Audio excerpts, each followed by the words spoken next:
Level 4 is where we do designs and restoration. We're doing a project right now just south of town and 2 miles of river. And so we teach people to put principles into practice. I have several publications and books some of you may have seen. We try to make sure we keep up to date with the state of the art, and take 50 some years of my work to document things that we've learned, things that work, things that don't work, lessons learned. So anyhow, I've been involved in this for a lot of years, and a lot of my work's been showed up in National Geographic and Time Magazine and other places. Anyhow, what we try to do is, with the books, is to be able to identify where impaired waters are, and then how to try to reduce some of the cause of impairment, as well as go in and do restoration. We do a lot of master plans. I developed a methodology for cumulative watershed effects that looks at hill slope process, channel process, hydrology changes, and it identifies changes with specific land use by location, and it also looks at, we design solutions to try to offset the limiting factors and the problems and the causes related to river system and hydrology changes and impairments. The WARS book, by the way, and that approach, which was basically cumulative watershed studies, was approved nationally by the EPA for clean sediment TMDLs for 303 delisted streams. What that does is it identifies different things we can do to try to reverse and try to take care of a lot of the problems. And I do courses also in riparian grazing management. I work with a lot of big ranches on grazing strategies for riparian to help out a lot of impaired streams that we can still manage livestock, wildlife, and well as compatibility. So that's my thing, is to figure out solutions rather than wring our hands and raise red flags, which often you hear sometimes when we're looking at watershed impacts. We also did the master plan for the Waldo Canyon fire, also Hayman fire and Trail Creek, and implemented those in a matter of months rather than years. So I'm not big on spending a lot of years on research. We try to do things fairly rapidly to try to identify what to do following these disasters, whether they're the post-floods, post-fire impacts.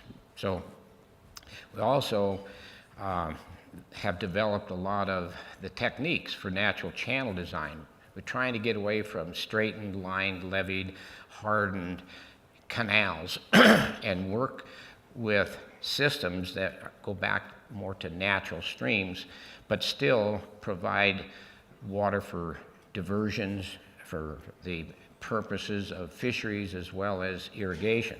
So we're trying to basically go back to natural systems that are self-maintaining, because rivers are self-formed and self-maintained. And so what we have to do is to understand, when we have conditions that we fight the river and the river always wins, we've got to be able to work more in compatible conditions and know the dimension, pattern, profile of natural stable forms that will route sediment, will route conveyance of water, and provide their function without having to spend a lot of money and a lot of high maintenance digging them out and dredging. So that's been my thing. I've developed methodologies such as toewood and different structures over the 50-year period of things that will help reduce bank erosion, still provide habitat, but becomes cost effective, and we use native materials.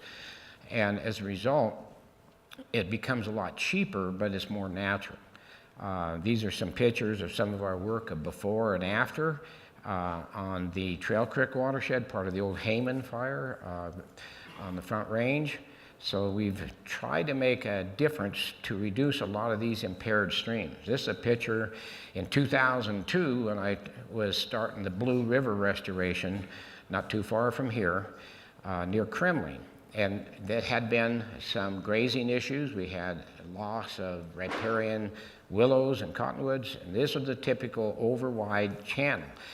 This was taken in 2011 following our work. That's the same group of trees, but it's narrower, deeper, and has handled floods 4 times the normal high flow without maintenance. So we felt pretty good about this. Three Forks project, 21 miles of restoration, again about an hour away here northwest of Steamboat, is another project we did to try to improve river stability, fishing, as well as grazing management. They run about 5,000 head of cattle that we were working with grazing strategies on the South Fork. This is a picture of a river. It used to be braided, and that's taken 15 years later on the Weminuche down the southwestern part of the state. So that fish as well, it's now a commercial fishery, as well as they produce livestock on the same ranch, Linder's Ranch. We do a lot of stuff with irrigation diversions because the old push-up dams have been a real problem for maintenance. It's hard on rivers, and it costs money for us to go back every year and keep pushing up the elevation so you can get water into your head gates. This is a cross vein step pool that the boaters get through, but it gives you a differential head of about 4 to 5 feet to put water into the head gate, but we put a sediment sluice on it, and the sediment sluice takes the sediment and goes back to the river and not down the canal. We put in hundreds of these over western states, from Montana to Utah to Idaho, as well as Colorado. Finally found a solution for sediment problems in head gates is also when we get floods and when we get very low flow, we always get our water and we don't have to go back in the river and we don't have to go back and fix things. Basically, I don't want to take up a lot of your time. I know you have a lot of important things ahead of you, but if anybody, the reason I showed you this picture is this work can be fun too. Anyhow, any questions you might have? Well, that was thorough. How am I doing on time? It's early. Because I could go on for a lot of different issues. You know, I spent a lot of years in working in silvicultural, agricultural, urban settings, and what I find out, we all have common, even though we come from different places, and we have different jobs and different, sometimes agendas, what I find is we have common solutions. David, we have a question right here. Oh, okay. Hi, thank you for taking my question. My question is on that cross vein that you use the boulders on. Yeah. I can't remember which river. That's a Blue River near River. Kremling. From start to finish, how long did that take from design or permitting, et cetera, to get Well, something like that put in? Okay, first off, you don't need a permit to put in an irrigation diversion, so we don't have to worry about 404 permits for those. It takes about, I already have the design. It takes me maybe 15 minutes to revise a design for a given location, but it took us about 2 days to build that.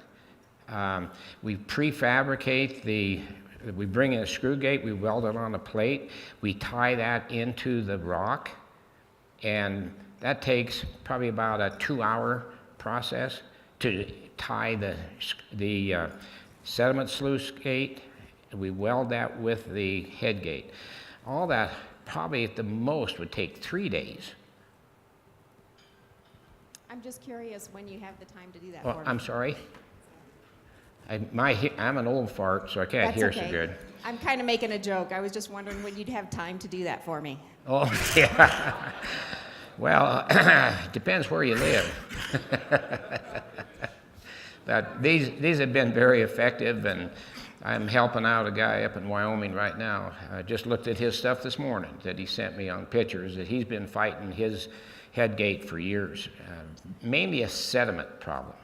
So because we study sediment and sediment transport, we have to be able to figure out how to separate the water from the sediment and still maintain stability of the river system without high maintenance. And that's what the sediment sluice does, because the invert is set about a foot lower at the entrance to the head gate than the head gate itself. And that way creates a hydraulics and pushes the sand, finer sediment. Now the big bed load, the bigger stuff, goes through the invert of the structure at the entrance of the main cross vein. And that has a dip in it.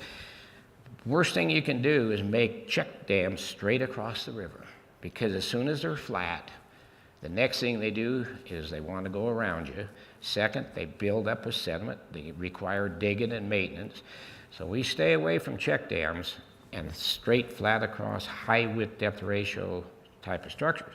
By making the dip, then that always moves the coarser bed load, gets the boulders through, but by making that long and about a 20-degree departure, the vein arms, that's what brings up the differential elevation or head of water, and that always presents it at the head gate, even at the lowest of flow. Also, it doesn't dry up a stream, so it allows water passage to the neighbor.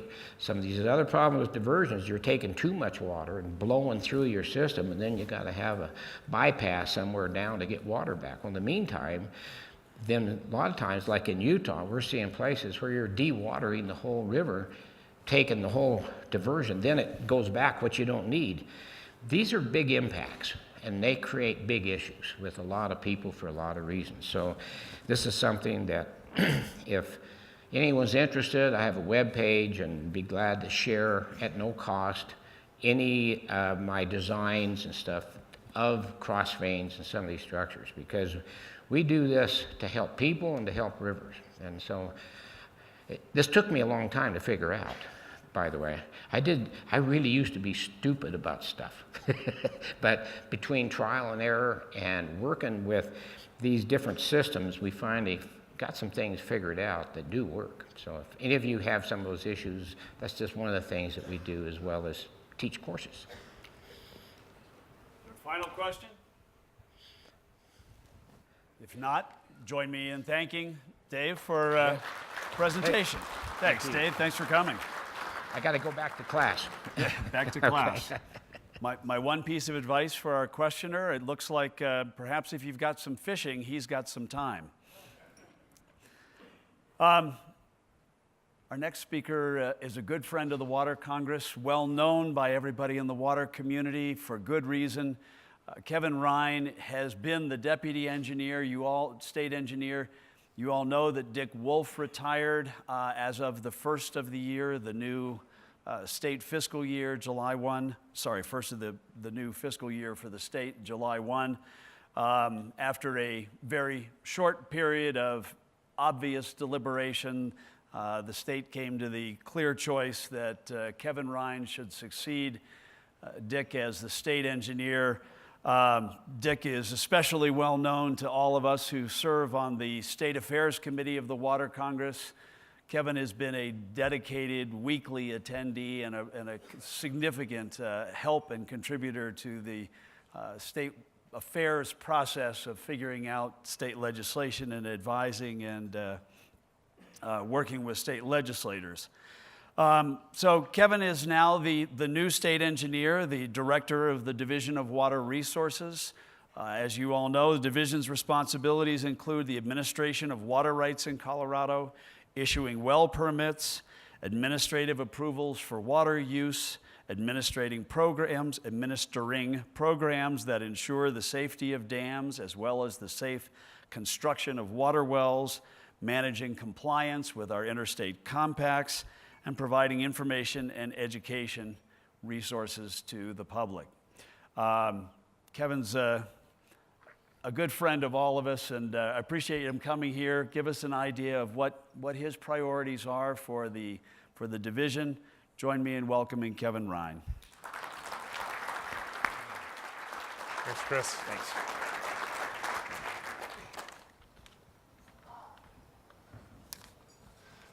Thank you, Chris. That was just a great lead-in for what I'd like to talk about this morning.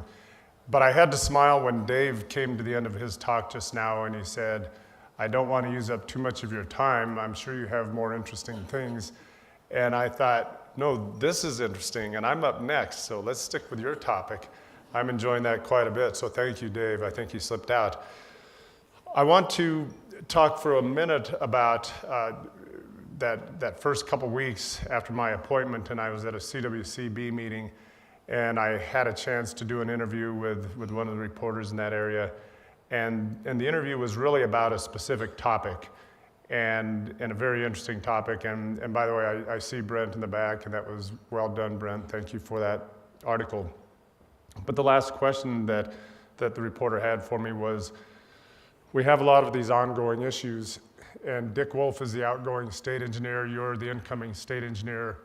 What do we expect to see different in your administration? And I quickly answered, it should be seamless. And I think that says a lot about the way we transition, the way we do things at the Division of Water Resources. We try to be steady. And seamless would be a good answer, but it's not the complete answer because I can't quite say business as usual. There is nothing usual about our water business day to day. I've always had the luxury in my job of having the job reinvent itself every 1, 2, or 3 years, and we're dealing with something new. So I really enjoy that, and I think it's the challenge that we all enjoy, and it's a great way to talk about a few things for me this morning. Many of you know, and some of you I'll let you know, that the state engineer's office in recent years, and more so in just the last year or two, has taken a closer look, an introspective look at our presence in the water community and the things that we're doing.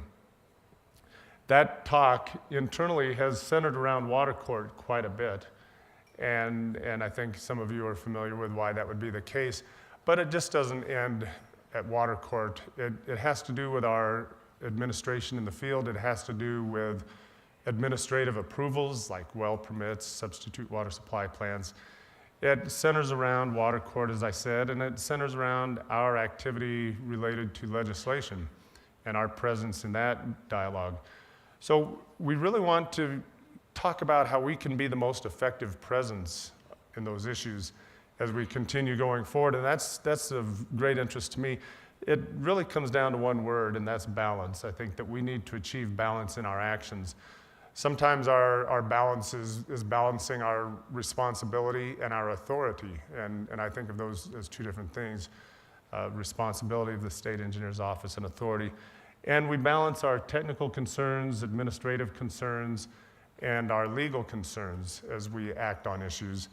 And certainly, when it comes right down to it, our focus and our balance needs to be about making sure that water is used in a way that doesn't injure other water users, but at the same time, allowing water users to get the best use out of their water right that they can.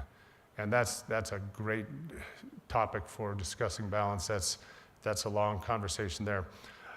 With that backdrop, I started writing down some comments the other day that I would share with you this morning, and I got a bad feeling that I was plagiarizing somebody. It sounded familiar to me, so I had to think about it, and I didn't think for too long before I realized that these were comments or thoughts that were very similar to a discussion I had at an AWRA conference about 2.5 years ago. And that, first of all, that realization was really good because that meant that I could go ahead and say this and not have somebody out there say, are you saying what I said 6 months ago? So that was nice, but it also showed me that I'm being consistent, that at the Division of Water Resources we're being consistent, and that was satisfying to know that 2.5 years later, my thoughts are the same. Excuse me, sorry about that. At that AWRA talk, though, the one thing I focused on was when we're trying to be a presence in resolving difficult issues, there may be 4 questions we ask. And the first one is, do we lead, do we follow, or do we get out of the way? And the second question was, do we limit? Are we a limiting presence, or do we allow? And the third one is, do we resist, or do we cooperate? And the fourth one is, are we wary of change, or do we embrace change? And I ended that talk by saying, the answer to each of those is yes. And that was maybe a clever answer, but it was a little ambiguous and a little lacking in substance. So I want to take off now in that direction and explore that a little more. The reason is we have these all of us, these issues in front of us today. And we've talked about them for the last 2 days, and we talk about them all year long and for several years. They're nothing new to you. We have climate change. We have issues with increasing demands on our water and that limiting supply, or that limited supply. We have increased attention to environmental needs, compact compliance in many forms, depending on what part of the state you're in. It's a current concern. It's a concern that we're preparing for, compact compliance. We have an informed legislature that is working to try to solve some of these things with legislation. And we have a water plan. And I think of it not as the CWCB's water plan or the state government's water plan. It's all of yours, all of our water plan that we work with. So that's just a few, and you all have several others that you're thinking about. And when we talk about those issues, some questions come up from water users, and questions like, can and should my water right be a part of this solution, or how could it be a part of this solution? How will my water right be impacted if we look at some of these things? Maybe I'm at risk of abandonment. Maybe the future value of my water right is at risk. What will the state engineer let me do? That's a big one, right? I really appreciated yesterday as Amy gave a nod to all the people, Amy Beatty gave a nod to all the people that were involved in in-stream flow loans in 2012. Because one of the questions of us was just how far can we push this? What can we do? And we were just so happy to be a part of that conversation and happy to see their deference in letting us help them figure out a way to do that.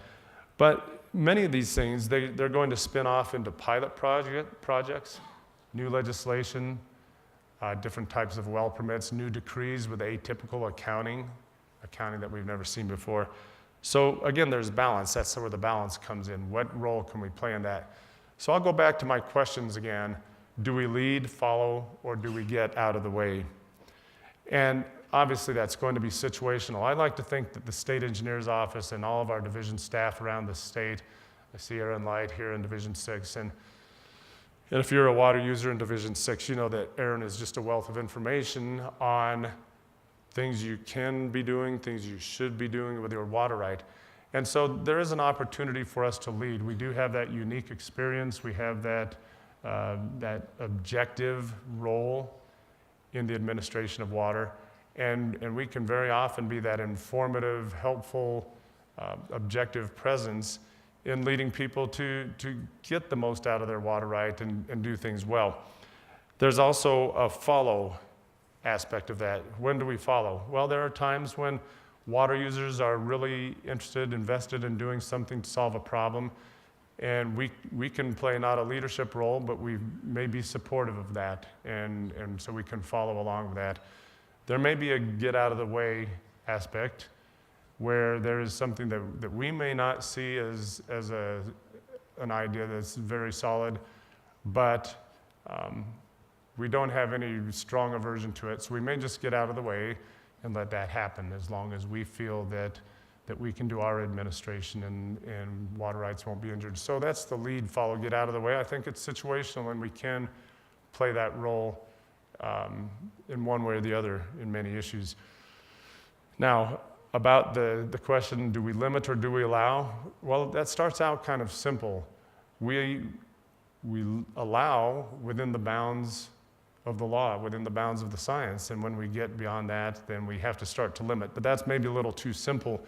I think, again, it's about balance.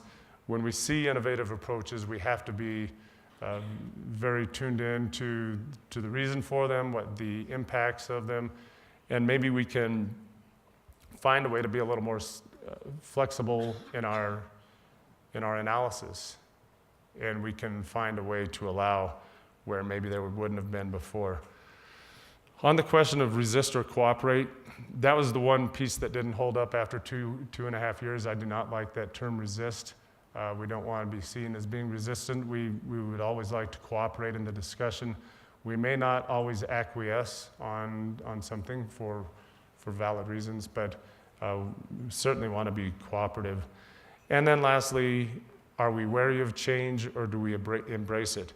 And I think that this is another one that sort of defines itself.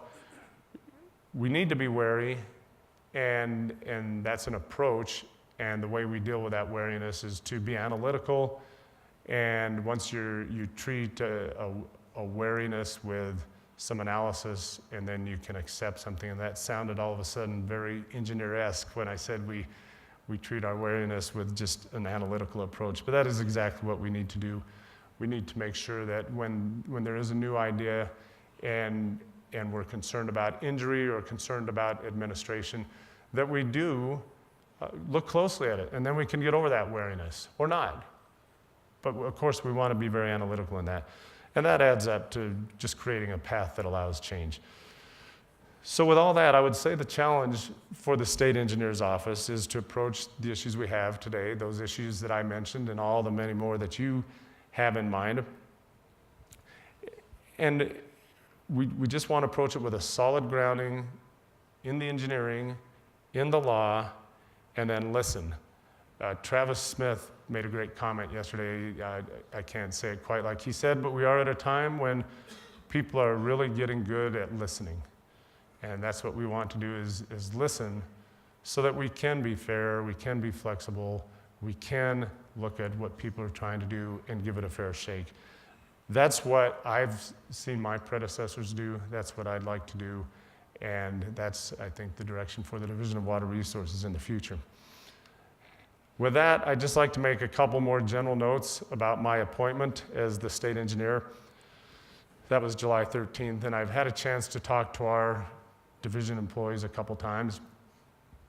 And I've told them that this was both humbling and daunting. And the humbling part of it is that there were several other applicants, several other people that were part of the selection process at the Division of Water Resources. And I personally really envied the Department of Natural Resources staff that did the selection, because they had, I saw them as being sort of like a kid in a candy shop. They had a great selection of very qualified people with diverse backgrounds and diverse skills.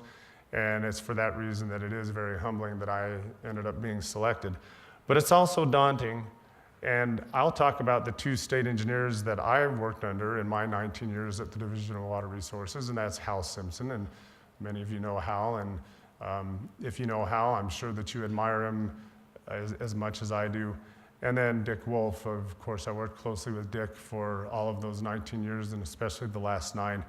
And I just can't say enough about those two. And it would be a very easy solution to just say, well, I'm going to try to be like Hal and Dick. But as I said, there is no usual business. We will see new issues. I've seen new issues just since Dick has left. So I get an opportunity to try to do things the way Dick and Hal would have done them without really knowing how that did come out for them. I'm really looking forward to that. These problems and issues are going to be just continuing to have more and more importance. And I do it, I think it's for those reasons that I come in energized and I come in very dedicated. A lot of that has to do with the Division of Water Resources employees. It's a great staff. You can think of the names and the faces as you look around the state and your area. By the way, I had just a great opportunity in the last couple weeks to drive around to each division office in the state and spend some time just talking with each of our division engineers. And these are people that I've worked with for many years, and I know them well and respect them, and I talk to them all the time. But it was a great opportunity to just get in the car and show up in their office and have a nice talk. Those are the people that will lead. I am leading the Division of Water Resources now, but my intention is to allow them to lead in the way that they have and continue to give you that high quality, reliable water administration that you've come to know and accept and move forward in a great direction. So those are my quick thoughts. I don't have great slides on alluvial geomorphology, and even though that was pretty interesting. That's all I have, and do I have a couple minutes for questions yet, Chris? Go Questions?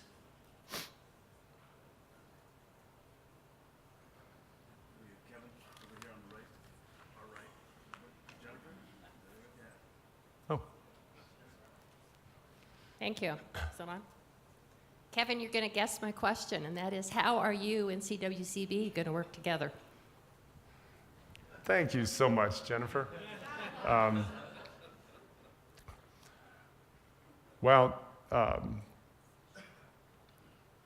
I would like to say, first of all, that I just admired you as a director at CWCB, and I admired the way that you and Dick Wolf worked together. And that is important on a couple different levels. So let me just fast forward to July 2017, when Becky Mitchell was named the CWCB director and I was named the state engineer, all within just a couple weeks of each other. Becky Mitchell is a great friend of mine, and she's highly respected in my eyes, and I don't think I say anything that you all can't echo. Becky is a great leader. I hate to just say she's the architect of the water plan, because as amazing as that is, she's so much more. And to get to your question, Jennifer, then I'll say I have a good personal rapport with Becky. I have a great deal of respect. And she and I have already spent time together talking about how we're going to coordinate, how we're going to work together on things.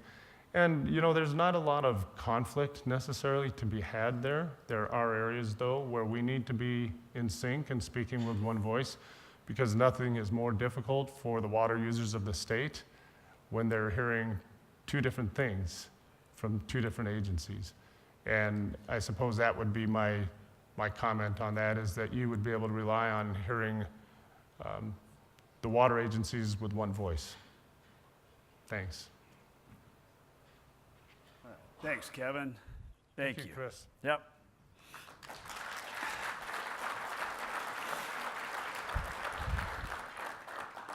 Just a minute. Scott Tipton. Scott Tipton. Tipton. Okay. I have the pleasure of introducing Scott Tipton this morning. Appreciate a personal thanks to Doug, for those of you who don't remember being here a year ago and me introducing our U.S. Congressman as Scott McGinnis. I'm being given a do-over. Do-overs are rare enough, and I appreciate it. Before I introduce Scott, I want to recognize Brian Meinhardt, who I saw out here. Thank you for coming. Brian is the Grand Junction office and covers almost all of Western Colorado for the congressman, and we appreciate all your service and your relationship with the Water Congress, your participation. Federal Affairs Committee on our weekly calls and weekly meetings. It is very much appreciated. Congressman McGinnis is a great friend of the Water Congress. What's his name? Congressman Tipton. Great friend of the Water Congress, serves the sprawling 3rd Congressional District from Walsenburg to Walden, from Craig to Cortez. Congressman had 3 decades of starting a business with his brother and running a very successful business. He is the embodiment of the Jeffersonian ideal of public service. He's left that business to serve in the Congress. Starting with his election in 2008 to the Colorado House of Representatives. He was assigned to the House Ag Committee, where he became an eager and ready student of natural resource law and water law in particular, sponsoring bills that the Water Congress supported, I think, uniformly, protecting water and water users. In 2010, after one term, he ran for and was elected to the U.S. Congress. He currently serves on the coveted position on the Finance Committee. That committee assignment is typically an exclusive committee assignment where you only are serving on one committee. But the congressman, being an overachiever, petitioned leadership and was granted a return to additional service on the House Ag Committee, where he continues to protect Colorado water and Colorado water users. And he honors us by being here today. We appreciate you adding us to your August recess travel calendar, which has covered the entire state up and down and east and west. Thank you, and please join me in welcoming Congressman Scott Tipton. Tipton. Tipton.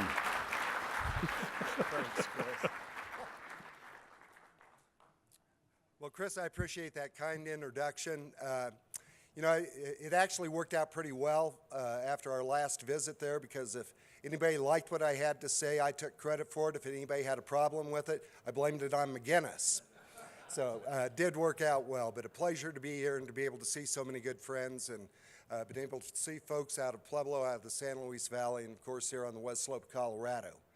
And I know we've got some folks out of Denver. If you aren't familiar with the 3rd Congressional District of Colorado, as Chris was just noting, we have 29 of Colorado's 64 counties, 54,000 square miles of the state of Colorado.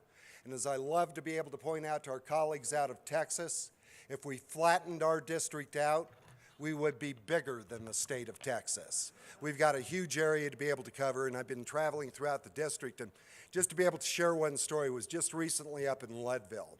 If you hadn't had an opportunity to be able to go up there, you need to attend when they have the mule race. It's a 21-mile marathon race, and you have to pick out a mule to be able to travel with. And a lot of strategy actually involved with this mule race. Pick out a large animal. If it's big enough and it'll move when you're going up the mountain, it'll help pull you. Pick out a small mule. You can actually drag it and make it move with you to be able to go. Well, I had the opportunity to be able to be there and had the privilege to be able to start the mule race, and was really excited about that. The streets were crowded. We were supposed to have a gun to be able to start the race. And so we're looking around, the person who's to deliver the gun to start, we couldn't find them. So I looked out onto the street, and sure enough, I saw about 40 guns, but we couldn't use them because they had real bullets in them. So nothing better than being in Colorado, I have to tell you that. Well, a pleasure again for me to be able to be here.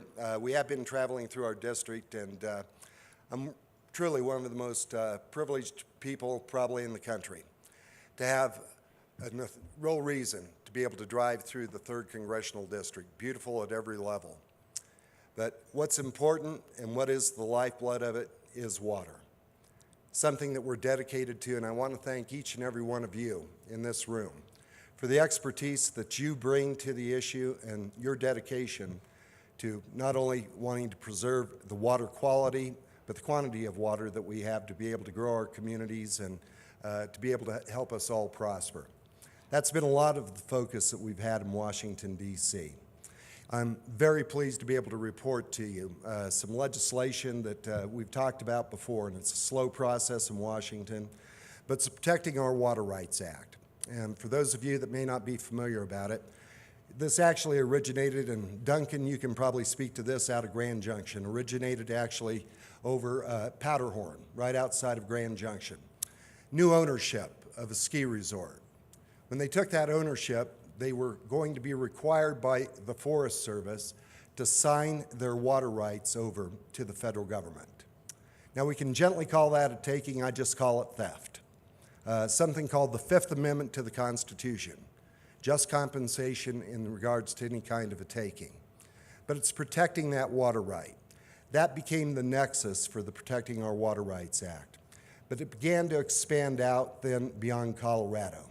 Was just on the phone 2 days ago with Representative Kerry White, a state representative out of Montana, who wanted to let me know that a rancher up in Montana just a few weeks ago had applied for a permit to be able to have a diversion, which was on Forest Service land for water that he had rights to be able to get it down and to be able to get in and work on that diversion to make sure that he is able to fill some ponds and irrigate a few fields. Well, the Forest Service just recently now up in Montana was going to require him to sign over 1 CFS just to be able to get the permit. Water is a private property right that we must protect. Water is something that is essential for each western state. We're going to continue to stand up for that private property right. We're going to stand for our state law, for our priority-based systems when it comes to water. This legislation we passed through the House of Representatives, and for all of the turmoil that you may hear, we were able to get that through with bipartisan support out of the House of Representatives, and I'm pleased to be able to report to you Senator Barrasso and Senator Gardner are carrying this on the Senate side. Senator Gardner happens to be sitting on the authoritative committee that is going to be hearing this, and they just held their first hearing on the Senate. So we're hopeful that this legislation will reach the President's desk to be able to codify something that I think every one of us in the state of Colorado that understands and appreciates the value of what Wayne Aspinall, one of the great people in Colorado water, when he noted, when you touch water in the West, you touch everything, to be able to codify state law, priority systems, and that private property right as well. I have another piece of legislation, and I do want to thank the Colorado Water Congress for your support on this. It's on the Resilient Healthy Forests Initiative. To be able to move that, we've incorporated the language of our bill for the Healthy Forest Management and Wildfire Act to be able to simplify some of that NEPA process, to be able to actually get in and to be able to respond to real challenges, real threats that we have to forest health, which has a real nexus, as many of you know, as you all know, to water health as well.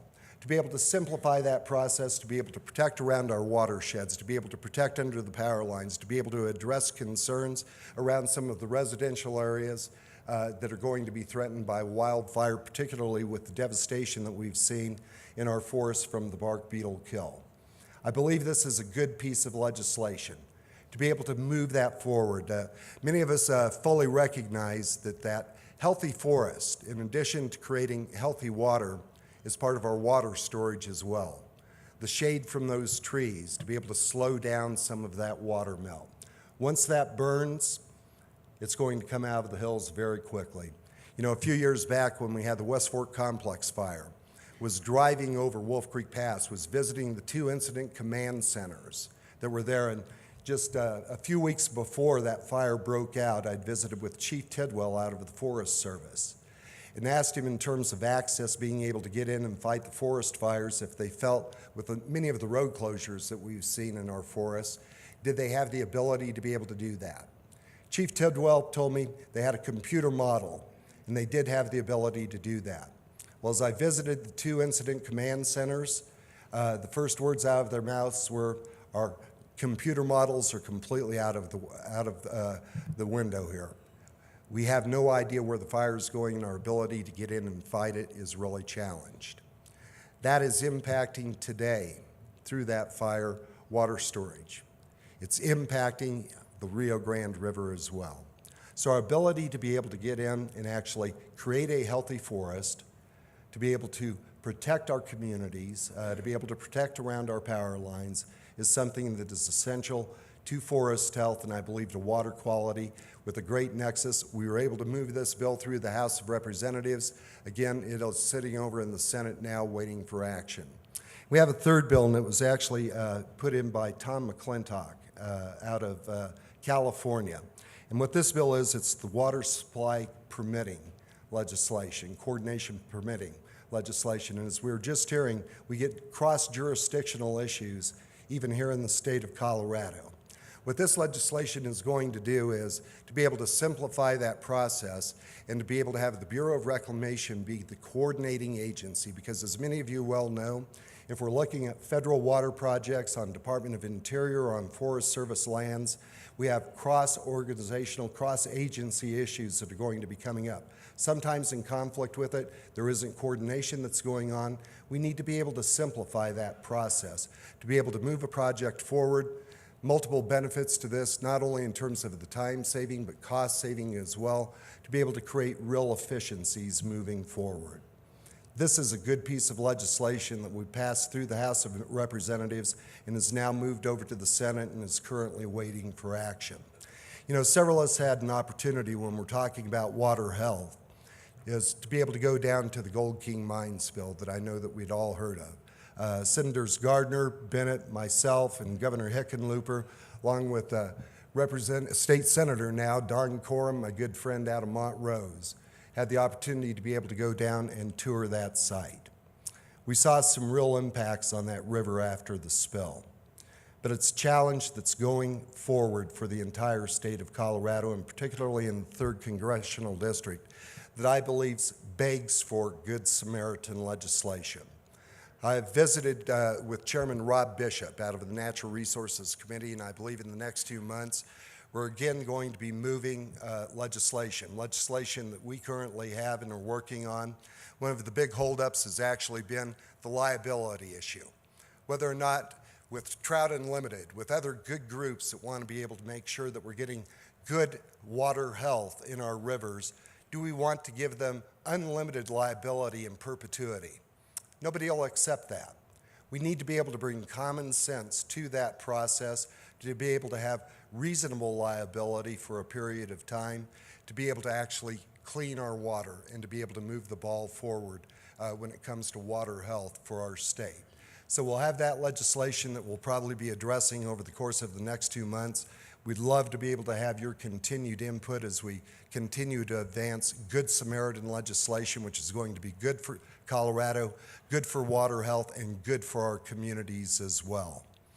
These are just a few issues that we're working on in Washington. As you know, we have a whole host of other things that are going on as well, working on behalf of the American people, but it's a real privilege for me to be able to come once again to be able to visit with you here at the Colorado Water Congress, and I again want to thank each and every one of you for your work on an issue that is near and dear to the hearts of every Coloradoan and is the key to the success for the future of our state. So God bless you, and thank you for letting me have the time to be able to speak with you this morning.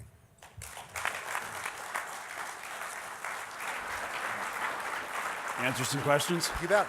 Good. Any questions for the congressman? Raise your hand and get a microphone. Here you go. Bill? Congressman, thank you for being here.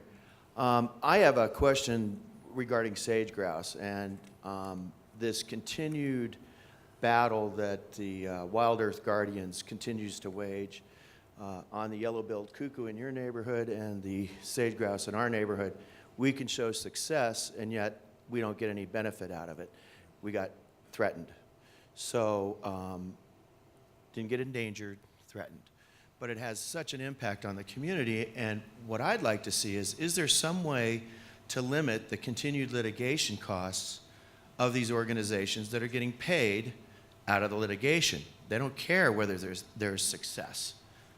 There's no benefit to succeeding. And so why would folks continue to support environmental groups that get paid to litigate? And that's a pretty broad question, but I'd like to see something on that. But, and I appreciate that question. We'd had Representative Cynthia Loomis out of Washington. We'll have some legislation coming forward and what they're calling some nuisance frivolous lawsuits that are addressing it.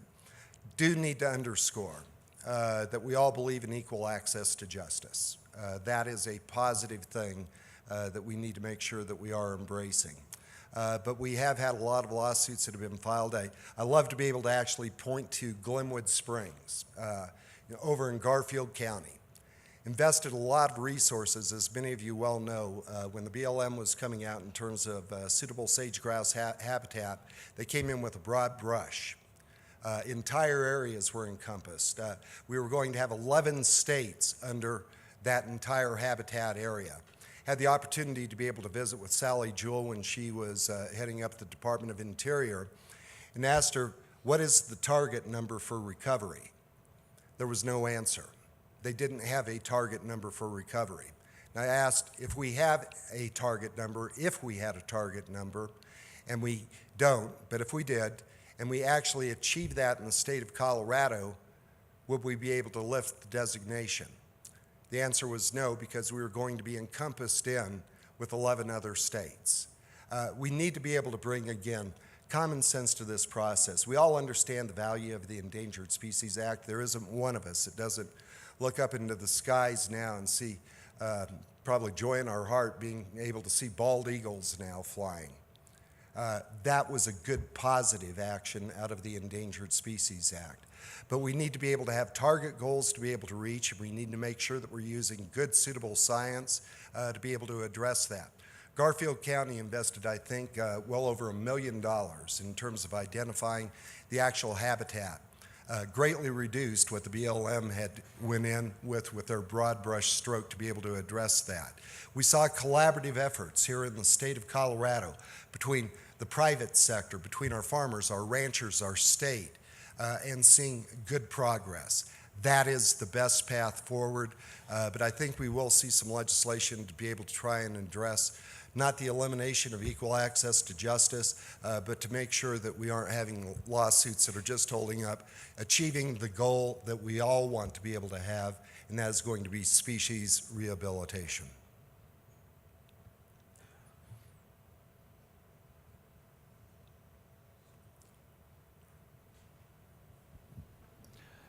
Well, I'm not going to let you off that easy. Okay. Would you talk about legislation to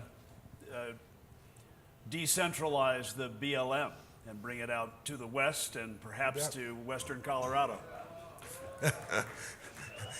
Yeah, I actually like that idea. We put it in a bill.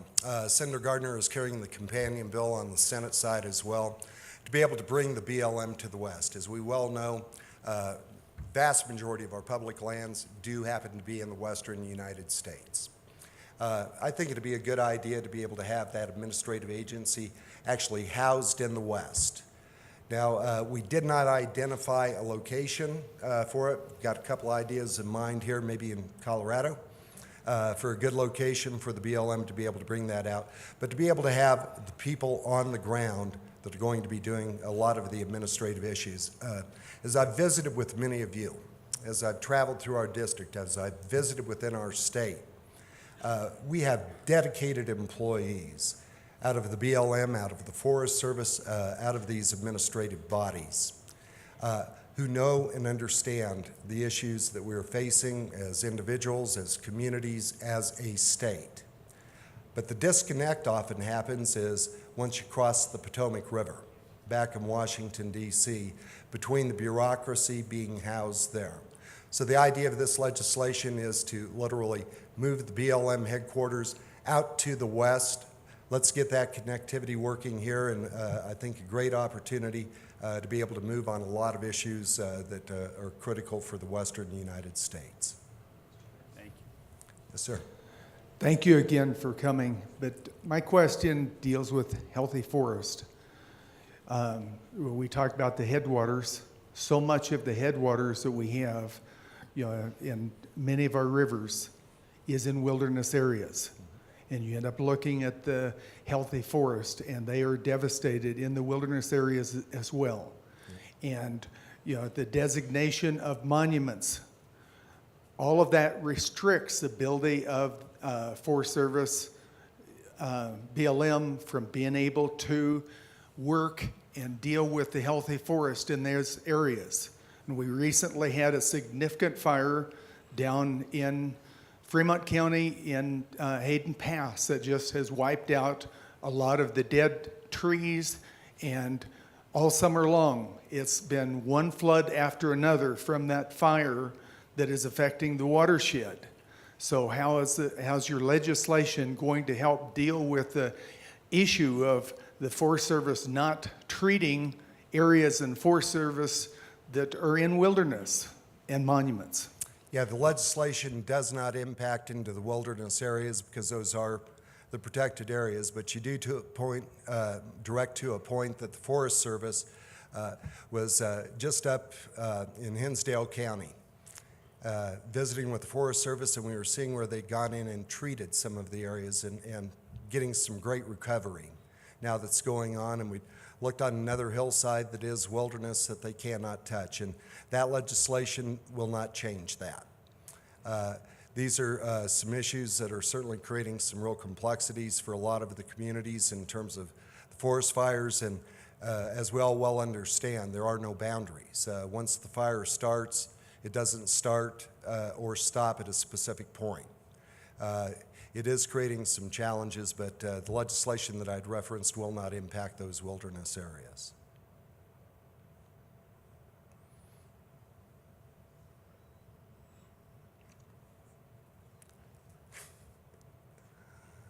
Good morning. Good morning. Thanks for being here, and thanks for addressing some of our concerns. I know that the EPA doesn't have the best track record in Colorado, but I do think it does serve a purpose. And I do have a question about some of their budget. So because of a lot of the budget cuts, some of their staff dedicated to water based in Denver has not just shrunk, but it's been kind of lumped in with a bunch of other people. I think the head of water conservation for the EPA in our region is actually an indoor air quality expert. Are you concerned with the amount of budget cuts headed towards the EPA that some of these core functions such as water and water issues will continue this kind of trend of non-experts getting lumped in to take care of these really important issues? Well, I think a lot of our goal really, looking at the federal budget, I think all of us recognize that we've now we're at the cusp of crossing the threshold of having a $20 trillion debt in this country. Government has grown. Unfortunately, our economy hasn't. We've not seen the private sector being able to recover, but government has continued to grow. We've poured more resources into it, and our goal is to be able to create some efficiencies, to be able to demand real results. If we were to have everybody in this room raise our hand who wants clean air and clean water, we're going to raise our hands in unison. Irrespective of party, irrespective of where we happen to live, let's make sure that we're getting the resources to be able to actually achieve the goal. The EPA has exceeded. If we want to talk about the waters of the U.S., which they're now proposing, and I applaud this action, to be able to return this back to the pre-215 ruling that they were going to be making. They were overreaching in terms of their authority. So to be able to create those efficiencies, and going back even to the sage-grouse issue, when we're talking about real science, this is something that was frustrating in the Natural Resources Committee that we have faced. Applies on the EPA issues as well. We were making policy, rules and regulations with proprietary information and studies that have been put out. It wasn't open to public review. Let's open up those doors to be able to have real science to be able to be applied and to make sure that we're using taxpayer dollars efficiently to be able to address that. I think that we can achieve a win-win for the American taxpayer and a win to make sure that we're achieving the goal that we all want, and that's going to be clean air and clean water. Congressman, thank you. We have one more question. We have one more? Good. Okay. Done? Nothing worse than dying from friendly fire. So, But we have the highest health insurance in the nation in this area. And is there any hope for anything happening to help this area from, people in their 60s are paying $2,200 a month. They can't afford it. Yeah. Any hope? now, is that an inflow or a diversion question on that? So, no, I appreciate the question. Through the House, and we're in a resort area. Our resort communities in particular saw dramatic increases in terms of health care costs that are associated. We've had double-digit increases that have been going on, high deductibles that have been enforced on the American people because it is the law that you buy it. We passed a bill through the House, and might find it interesting, and you can just answer this to yourself. The bill that we passed through the House was limited in terms of what the Senate would take up under a reconciliation bill. Passed 4 other bills, and I'd be interested to know if anybody had even heard of them. One was a bill to be able to buy across state lines. That has passed the House of Representatives and is sitting in the United States Senate. Passed second bill through the House of Representatives, association health care. We're sitting in an area right now, we all belong to Tri-State, if you happen to live here. We are part of the Rural Electric Association. That could become a group under association health care. Imagine the buying power, eliminating pre-existing conditions because of the size of that group as well. That bill passed the House of Representatives, sitting in the United States Senate now waiting for action. I've visited with the hospitals, visited with the doctors throughout the 3rd Congressional District. One of the primary cost drivers was actually malpractice issues. We passed a tort reform piece of legislation through the House of Representatives. That bill is now sitting in the United States Senate waiting for action, and a bill which is not going to be impacting the costs, Don, but it is the right thing to do. If legislation is passed, if the American people have to abide by the law, Congress must live under the same law. That bill is sitting in the United States Senate now waiting for action. The reality is, right now, the Affordable Care Act is still the law of the land. Just was down in Ridgeway not long ago. Visited with a lady, good health, and in her 50s, and she said her insurance payment now exceeds the cost of her mortgage payment. She said, what am I going to do? I've got a double-digit increase coming this year. And she said, by law, I must buy this product, but I'm having a tough time now making my house payment. That is the real reality that Americans are facing as well, that we need to deal with. We passed this through the House. The Senate does need to act because the increases are coming, the problem does exist, and the American people are facing the consequences. Congressman, thank you. All right, thank you. Thanks very much. That was really nice. Really nice. Oh, do need to throw out one thing since Chris did get my name right. God blessed us with a new grandson not long ago. And God had blessed Jean and I with 2 daughters. And my brother has a daughter. So the Tipton name, that's kind of the end of the road for it. So our youngest daughter just named our first grandson Tipton. And so that will continue. So thank you guys, and God bless you.